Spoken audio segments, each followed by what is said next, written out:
ఆలగడ్డలో నిన్న రాత్రి 85 గొర్రెలు సజీవ దహనమయ్యాయి.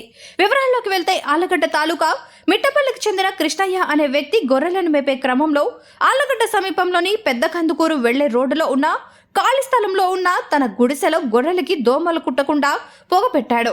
అయితే ప్రమాదవశాత్తు అక్కడున్న పొట్టేళ్లు గొర్రెలు కలిపి 85 కాలిపోగా వాటితో పాటు కొన్ని కోళ్లు కూడా దహనమయ్యాయి. కళ్ళారా చూస్తుండగా తమ జీవాలు సజీవ దహనమయ్యాయని, లక్షల నష్టం వాటిల్లిందని బాధితులు ఆవేదన వ్యక్తం చేస్తున్నారు.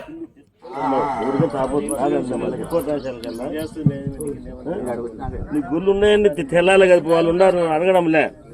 ఏమయ్యా ఎప్పుడన్నా నేను అడుగు దామను చెప్తాను, మందులు వచ్చి తాపుకోండి అని అడుగు వాళ్ళను. నూరుగా తాపవచ్చు కాదనిలే, మా రిపోర్ట్ రాశాను కల్లా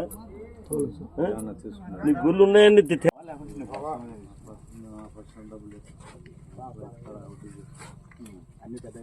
ఇల్లు తెచ్చుకునే సార్. ఇప్పుడు మామూలుగా సంవత్సరం 2 సార్లు దివాం చేసుకుంటాం దక్షిణ మందులు.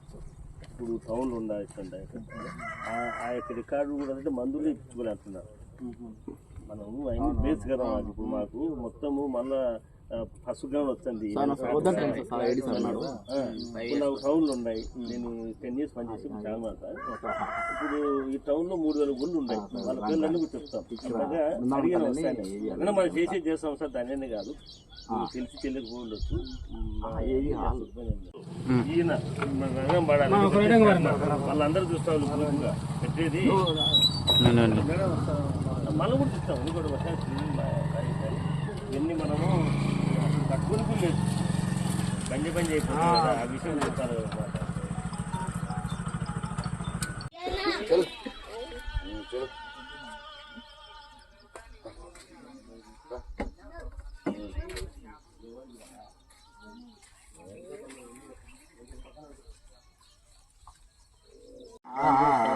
ఇన్సూరెన్స్ డిజాస్టర్ మేనేజ్మెంట్కి దానికి మేము దాని సపోర్ట్ రాస్తాం.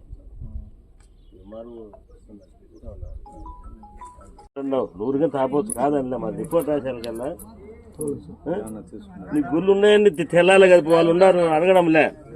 ఏమయ్యా ఎప్పుడన్నా నేను అడుగు దామను చెప్తాను, మందులు వచ్చి తాపుకోండి అని అడుగు వాళ్ళను. దాని కనపడినా మందులు తాపుకొని అంటుండే. నమస్తే. ఇప్పుడు నీ యొక్క లిస్ట్ అనేది ఉండాలి కదా.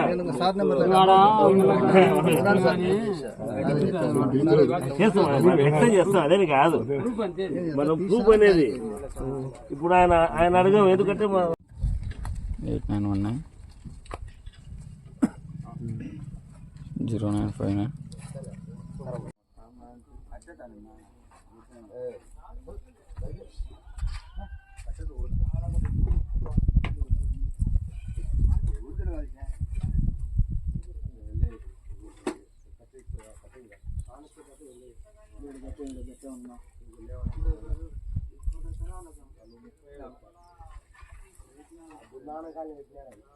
0959 అంటే మీ కొత్త నాకు అర్థం కాదు.